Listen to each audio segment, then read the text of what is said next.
পালাম। দেখি সত্যি তো রে, কোথায় পালি? এই মালিকের ঘর থেকে চুরি করে নিয়ে আসলাম।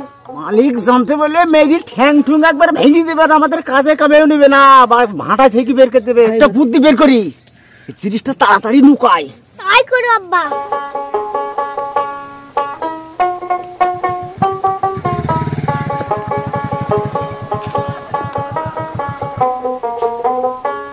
ভাই করিমপুর যাওয়ার রাস্তাটা কেমনি? এমনি সুদা যাবা, সুদা কি ডাইনে যাবা, ডাইনে দিকে বাইরে যাবা, বাইরে দিকে একবার সুদা চলে যাবা, করিমপুর যাওয়ার রাস্তা। ঠিক আছে ঠিক আছে। ওই আব্বা ওই দেখো টাকা দেখা যাচ্ছে। শুনিনি বেশ তো। এই কাজ কাম বাদ দিয়ে কি করছিস রে? কি করো বাবু, এই ইটগুলো খামাল দিছি। এই বাপ বেটা মিলি খুব ফাঁকি দিছিস মানে ইট খামাল করতে আসি। ফাঁকি দিয়ে কই বাবু, সারান দিয়ে ইট খামাল দিছি। তোর হাতের তলে কি রে? হ্যাঁ ও কিছু না তো, কিছু না, এ কাদা এখানটায়। ঠিক আছে ঠিক আছে, ইটগুলো খামাল দে। সপ্তাহ নেওয়ার বেলায় তো খুব আমদানি, আর কাজের বেলায় ফাঁকি। হ্যাঁ এই যে মোটরসাইকেল ভাই, কি ব্যাপার এখানে কি করছেন আপনি? এই করিমপুর যাচ্ছিলাম, কমনি রাস্তাটা হবে সেই জন্য এই ভাইকে জিজ্ঞাসা করলাম। হ্যাঁ তো যান যান, এবারে এই কাজে ডিস্টার্ব করে না, এমনি ফাঁকিবাজ মনিস। ওই কাজ কর ঠিক করে। হ্যাঁ বাবু যান যান, কাজ করছি যান।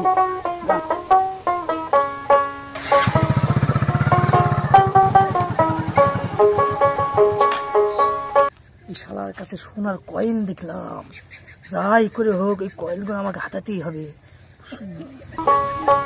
দে ওইটুকু না দিতে বাবা, দে আগে দে। যে হ্যাঁ কি ব্যাপার? কই কিছু ব্যাপার না তো বাবু, দেখতেছেন না মালিকের সোনার কয়েল নে সে ইটের মধ্যে লুকিয়ে রেখেছো? না না কই কই বাবু, তাহলে মালিককে বলে দেবো আমি হ্যাঁ? যে সোনার কয়েল সে না না লুকিয়ে রেখেছো। বাবু, কয়েল কোথায় বাবু? এই ইটের ভেতর আছে। ইটের ভেতর কোথায় দেখেন? হ্যাঁ আমি দেখেছি। শোনো, অত কথা নাই, কয়েলগুলো আমাকে দিয়ে দাও, আমি তোমাকে চুপ করে নগদ 2000 টাকা দিয়ে দিচ্ছি। না বাবু, আমি কয়েল গুলো দিতে পারবো না, আমি বুড়ো বয়সে এই কয়েল গুলো বেছে বেছে খাবো বাবু। কয়েল গুলো 5000 টাকা দিব, হবে? তা কি করি হয় বাবু, কয়েন গুলোর দাম হচ্ছে 4 লাখ টাকা দাম, আর 5000 টাকায় আপনাকে কি করে দিব? পারবো না, হবে না বাবু, হবে না, হবে না। বুঝেছি, সুজা আঙুলে ঘি উঠবে না। 10,000 টাকা দিব, দিবা? না বাবু, 10,000 টাকা দিলেও আমি দিতে পারবো, দেবো না, বেশি খাবো বাবু, কয়েন গুলো নিয়েন না। তাহলে আমি যাই, মালিককে বলে দিকে আমি তো 10,000 টাকা দিতে দিলাম, 10,000 টাকা নেই, তুমি কিছু বালটাও পাবা না। না না না বাবু, মালিককে বলেন না বাবু, মালিককে বললে আমার কাজ কাম হবে বন্ধু, তো 10,000 টাকা পাবো না, দেন দেন দেন, ওই 10,000 টাকা দেন। 1 2 5 6 এই 10,000 টাকা। 10,000 টাকা আছে তো বাবু? হ্যাঁ আপনি গুনে নেন। মানে মূর্খ মানুষ, পয়সা করে গুনতে গুনে পারি না। নেন, পয়সা জিনিস গুনে নিতে হয়। আমি পারিনি বাবু।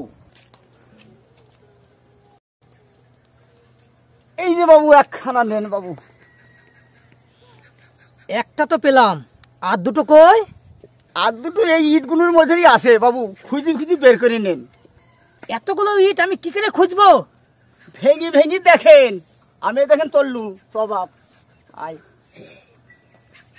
যে ঘুর পাকে পড়ে গেলাম, দেখো ধিনি কি করব আমি এখন। দেখি কোন ইটের ভেতর আছে, ভেঙে ভেঙে দেখি।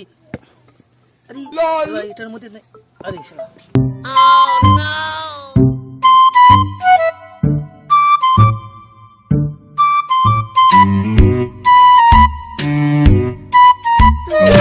ইট ভাঙছিস মানে? ইট কি তোর বাপের? হ্যাঁ এই ভাটার ইট ভাঙছি। আরে আপনারই কর্মচারী বলে ভাটার ইটের মধ্যে সোনার কয়েল নাকি? সোনার কয়েল? শোনা, হ্যাঁ সোনার কয়েল দেখি আমি। আমার 10,000 টাকা দিয়ে সোনার কয়েল নিয়েছিলাম, দুটো আছে। এই দেখেন আমাকে একটা দিল, এই দেখেন এই দেখেন এই দেখেন। কার কাছ থেকে কিনেছিস? আমি নাম জানি, আপনাদের এখানে একজন কাজ করছিল। কত টাকা দিয়েছিস? 10,000 টাকা। এটা সোনা মনে হয়েছে তোর? সোনা? আরে এ তো চকলেট রে, এটা আমি খেয়ে নেবো। এটা চকলেট খেয়ে আরে সি সি সি সি সি, আমার 10,000 টাকা শেষ করে দিয়ে গেল। ও হলো 1 নম্বরের সিটার, আমার ভাটায় কাজ করে। ওকে যে চেনে না, মায়ের গর্ভে আছে, বুঝলি? সোনা লাগি কি